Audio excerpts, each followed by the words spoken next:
Hey everybody, it's your girl Annette J. Morris, the owner and CEO of Goal Getter LLC, and your host for the Mind TV series. The Mind TV series, it means we're moving in new directions. And this week we have a guest, just like we've had every other week prior to now, a phenomenal guest that's going to talk about their exploration in entrepreneurship, all the things that they're doing, and how their ventures is helping their lives to move in new directions. So we have the phenomenal Jody this week. She's going to introduce herself, tell you all who she is, what she does. Jody, take it away.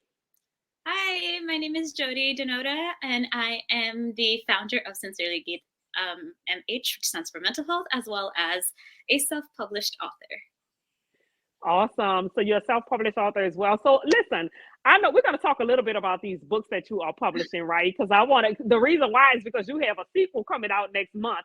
So we want to talk a little bit about these books. I'm excited about talking to authors because I'm an author as well. So I've published almost 13 books. Some of them have been co-authors.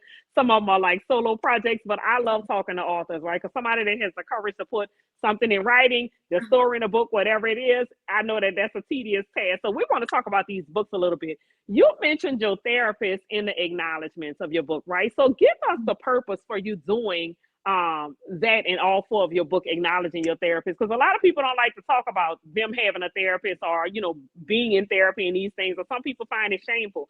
I'm a therapist by trade, so I love the field, right? So tell us why you felt like you needed to mention your therapist in the acknowledgments of your book.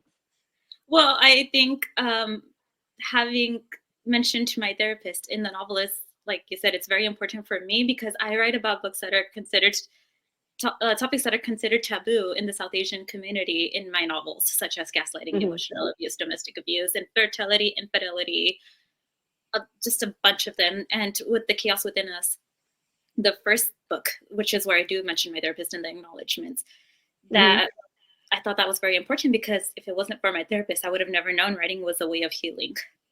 I thought she definitely needed the credit for, she's been my therapist for like a very long time. And I also wanted to kind of point out that, how you said a lot of people don't mention therapy, but I think it's very important that people understand that it's not a bad thing to go to therapy. It's actually helpful. Absolutely. Because I'm a therapist by trade. So I've been a therapist for about 16 years now. And I'm a therapist with a therapist. So I go to therapy on a bi-weekly basis, right? So I see my therapist XYZ, and I feel like everybody can benefit from therapy, right? So we all have had some type of either trauma in life, whether it was childhood traumas that we're still dealing with or whatever, or trauma in adulthood, whatever it is. I do feel like everybody can benefit from some form of therapy, right? Right. How long have you been going to therapy? How long have you been? I just heard you say you've been working with her for a while. I would say 2020. 2020. Okay, so that's been about 2 years now. Yeah, but that was that's how long. For a different reason, and then I switched to a different therapist for a different reason.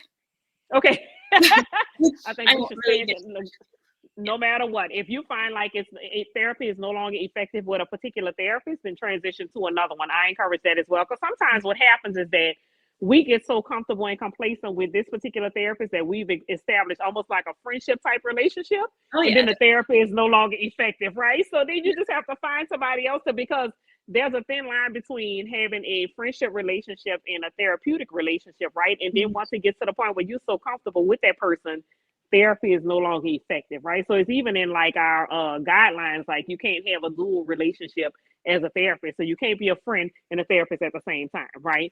And I do believe like once you get to the point where you get so comfortable and complacent with that particular individual, it's time to change over to another therapist. Right. So your novels discuss like gaslighting, emotional abuse. You kind of bring light to like panic attacks, those type of things or whatever, right? And Beautiful Consequences also discuss like painful menstrual cycles. What was your reason for writing those things and putting them in a book? Well, Beautiful Consequence and The Chaos Within Us and the sequel to Beautiful Consequence, they all mention painful menstrual cycles only because I feel like if I can find a way to get women's health into other people's hands, then I'm going to do it. Because growing up, especially as a Desi, like your menstrual cycle is not talked about. You just like when it happens, you kind of have to know that it's coming. And having stuff like I had to, when I had pain, I had to figure out what was causing the pain and everything. You know, I was in the Mhm. ER, and you know, I looked up like fibroids, endometriosis, hernias, like all that stuff. And I was like, okay, if I had to look it up, somebody else probably is going to look it up. So it's Yeah. better Mhm. that I Mhm. mention these in my novels, you know, and then Mhm. like the effect and like cause and effect kind of situation. Mhm. Mhm. Okay. Yeah. So when we research a book, you talk about some of the characters. They're not necessarily the lead characters, but you do discuss some of the characters. Who is your favorite character in your novel, and My why? favorite character. I say this all the time, and I don't think it might change with the fifth book, but I think it's Ryan. It's gonna stay Ryan for a very long time. Okay. And I think a lot of that has to do with the feedback I got because Ryan is in my first book, Okay. and having him be the plot twist of the book is causing a lot of people to pick it up, read it. Okay. So I think even though he's not the main character, so if you open up like Goodreads and it's always like Ryan this, and I'm just like, but he's not the main character. So I'm like, But apparently, Ryan is the most exciting character. Look, tell us a little bit about Ryan, so that I mean that can intrigue the audience. Maybe that will make them go get the book to see what all is included with Ryan and why is he such an exciting character. well, Ryan is Neethi's best friend Uh in huh. the novel, but he also has a certain relationship with Abby, who the book is enemies to lovers trope. So it's like arranged marriage, enemies to lovers trope. Mhm. So as her best friend, he's always like protecting her and just protecting relationship. But the relationship that he has with Abby, that's the biggest plot twist, which I can't really talk Mhm. about until you guys read it. Right. But like they hate Absolutely. each other because, you know, his best friend hates him. So it's like, Uh okay, huh. I hate you too then, you know. So, what made you go into writing novels as opposed to like a lot? I know a lot of authors do like kind of like self-help books are kind of based on like based it on their experiences, but you took the novel route. So what made you write it as a novel with characters as opposed to like almost like first person type self-help type books? Because I I mean the subject matter is so it's so near and dear to like a lot of people, especially like painful menstrual cycles, Mhm. gaslighting, emotional abuse, or whatever. It's so near and dear to a lot of people because they've endured those type of experiences and those type of things in life. But you wrote it as a novel, as opposed to like a self help book, which is creative as heck, right? So I love that. But what made you like write it as a novel? I love reading in general. I love reading Okay. fiction. Um, so I'm on Bookstagram and like all that. So I kind of see what tropes people like to read, and I kind of went off based on that. You know, enemies to lovers, the chaos within us, fake dating, beautiful consequence, second chance romance, taking a chance. So Hmm. anything that people would like to read that I know Hmm. they're gonna like go pick it up because a lot of people do prefer to read fiction, and I think Hmm. covering these topics in a fiction book is more important because to me it's basically saying that it's not like this dark book. You know, there's other Hmm. elements in the book, but it's going to hit those parts and it's going to hit things that I kind of want to tell the readers as well. Okay. And who is your target audience for the book? Well, my target audience is mostly the Desi community, so like the brown community, but anybody that Hmm. picks it up, I mean, like, hey, if you're reading my book, yes. Awesome, awesome. And you said like through therapy that led you to being an author, right? To starting to write your stories and XYZ. So how did that because I know a lot of times we as therapists tell people like journal, Mhm. write your emotions, XYZ. So how did that conversation come about and then it led you to writing books? Because I've never even told a client to write a book. I'm like, normally it's like, journal, write your emotions, XYZ. How Uh-huh. did that conversation go from just writing to like publishing books? Like that kind of literally led you into another profession. How did that go? Okay, I'll be honest, my therapist never told me to write a book either. She also Right. said journaling. You know? Okay. Um, but I feel like just journaling it down wasn't getting everything out that I wanted to get out. So even if I took like a school like notebook, you know, with the Uh-huh. like a wide ruled notebook or like a college ruled, and if I wrote and wrote, I'm just like this isn't working. But then Uh-huh. I read. I actually have it. I read this book. Okay. Awesome. Okay. And a lot of people don't like Nesta. I love Nesta, but so when I kind of was reading and I was relating to this character and like how she responds to trauma, where she kind of just shuts everybody out, which I used to do. Like I'm just like, I can't right now, I don't have the energy.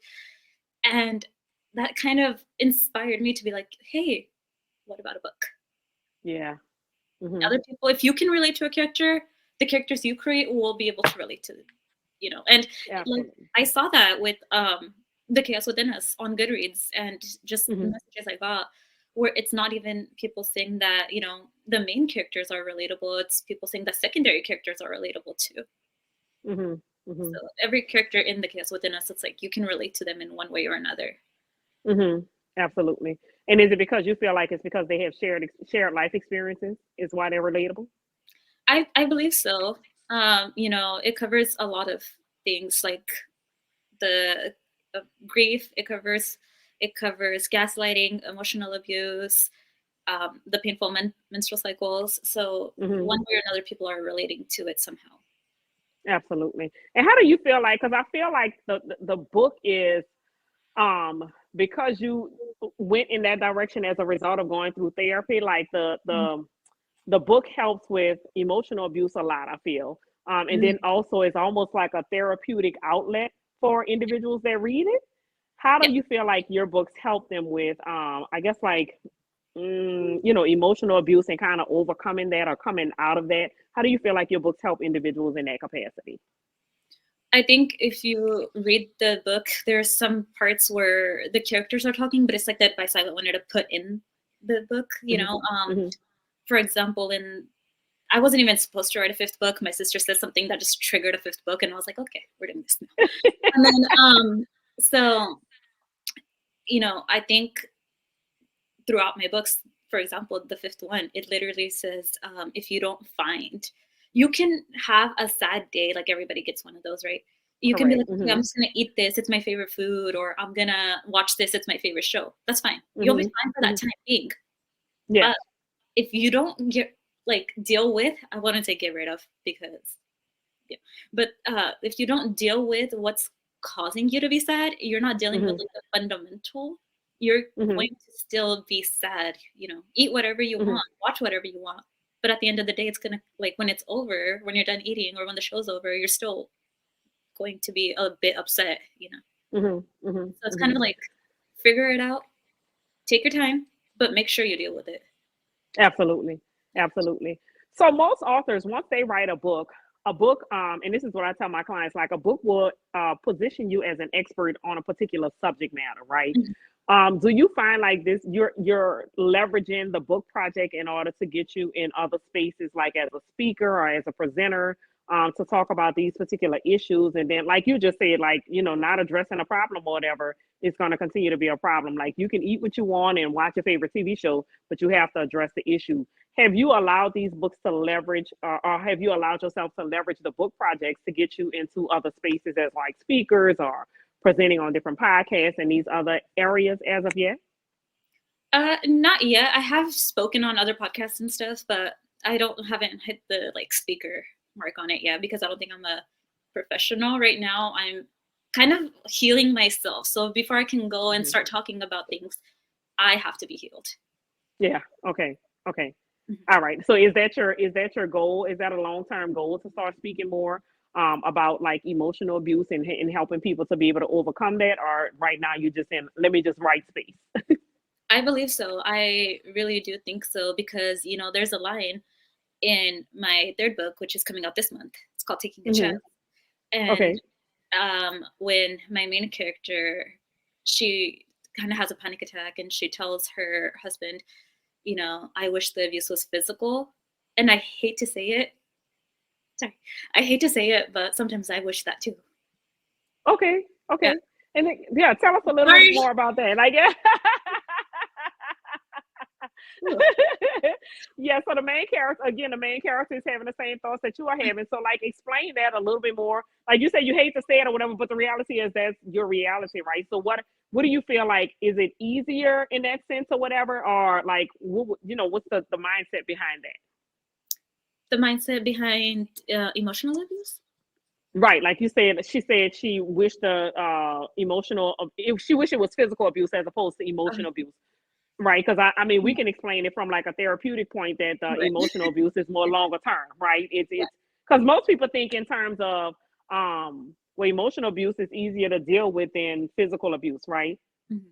Not necessarily because it's lingering, Yeah, right? yeah, Mm-hmm. emotional abuse, I think, for somebody that has gone through it myself, Mm-hmm. and I, the reason I had said that I wish it was physical is because emotional abuse, people don't see it, Correct. you know, Mm-hmm. but physical, you'll see the scars and stuff. So when, say, somebody that you like grew up with, they'll Mm-hmm. constantly be abusing you emotionally, Mm-hmm. right? Mm-hmm. And then comes a point where everybody's like, but she's so nice, but she's so Mm-hmm. nice, like, and it's like, are you invalidating my trauma because she was Yeah. with you? Mm-hmm. You know, Mm-hmm. whereas you Yeah. have scars, you can show them. Yeah. But Mm-hmm. internal scars, it's like, it's very, who do you trust enough to talk about these internal scars? And I think that's what Ria kind of experiences in Beautiful Consequence as Mm-hmm. well. And Yeah. it's mentioned in the third novel again.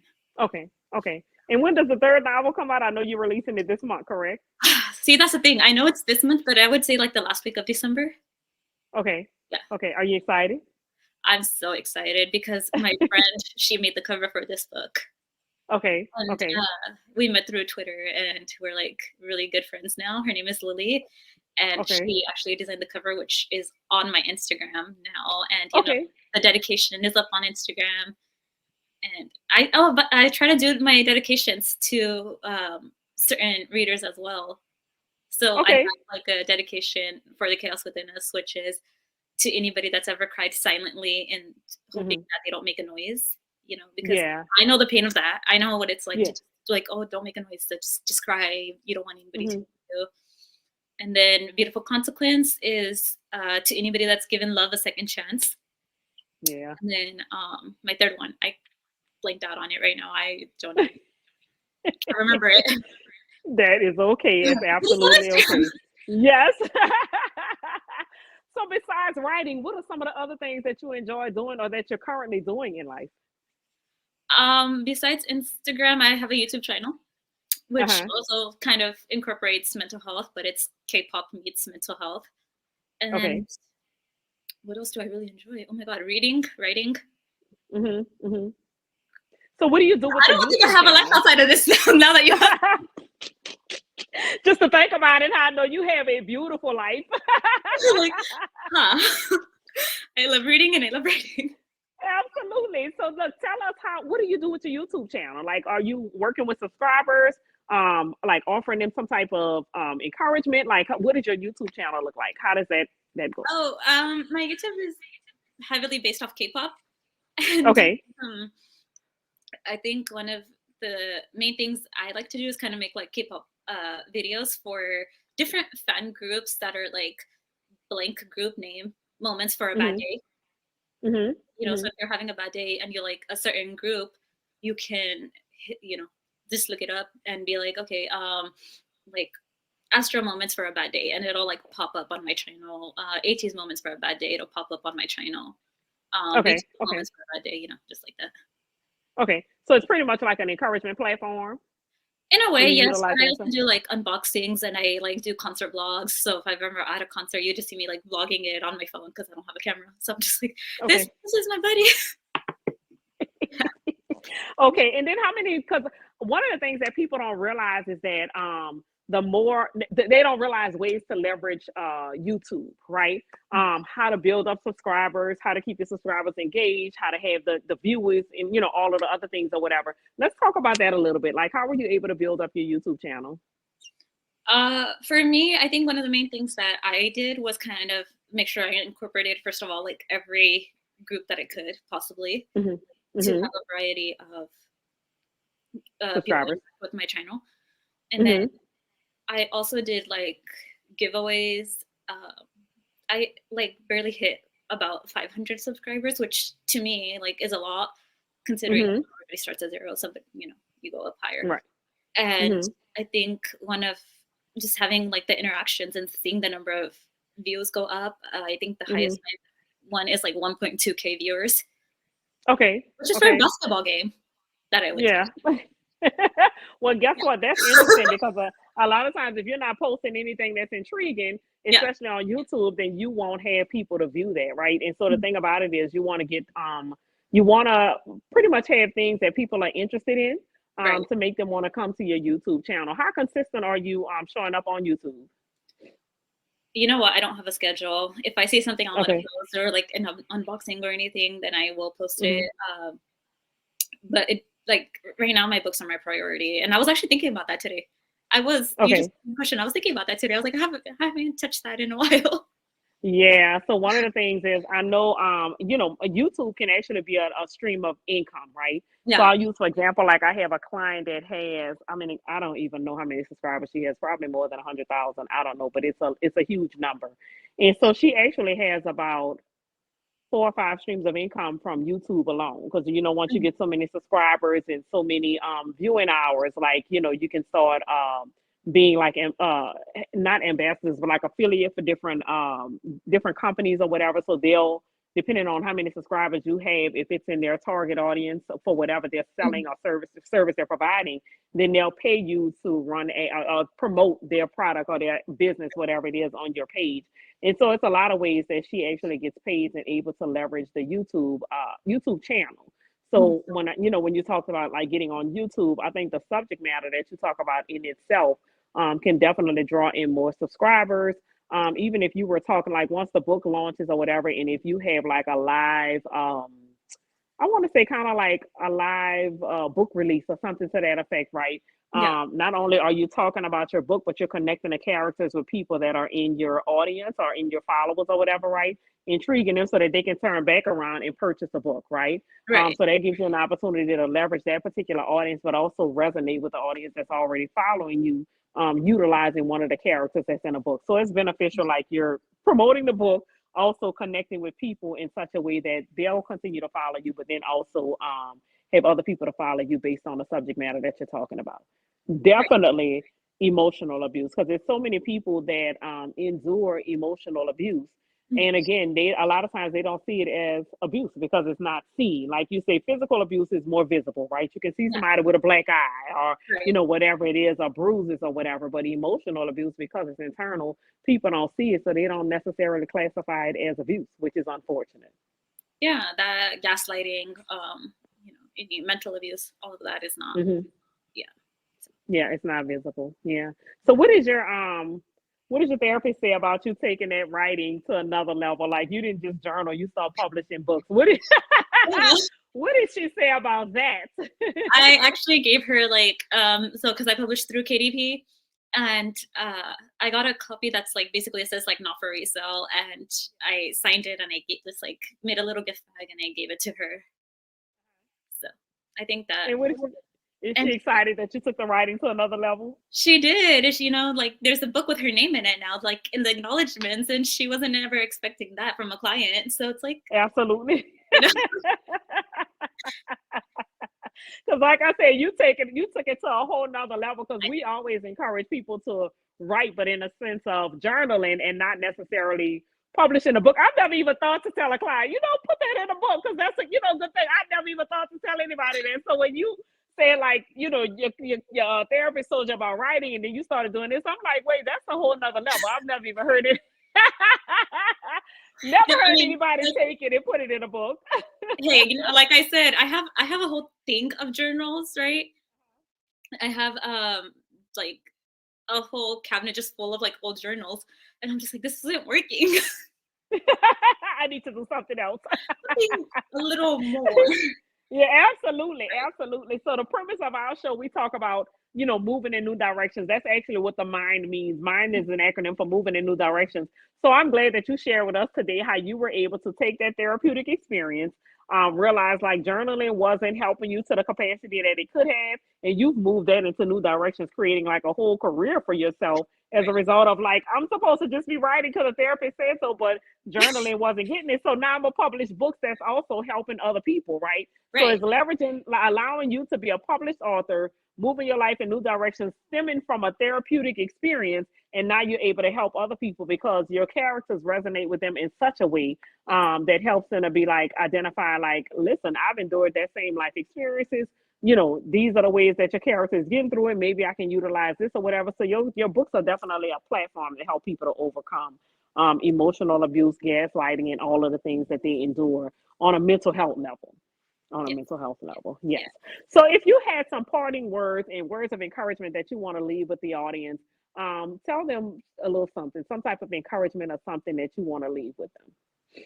Okay, well, I want to just talk really quickly, I want to, so I think all trauma is a form of trauma. And I've noticed a lot of people say other people have it worse, especially Mm-hmm. when, you're talking about your own trauma and then you think, but then I want to say that all trauma is valid and Mm-hmm. there's no such thing as any bad trauma, or like Mm-hmm. my trauma doesn't count.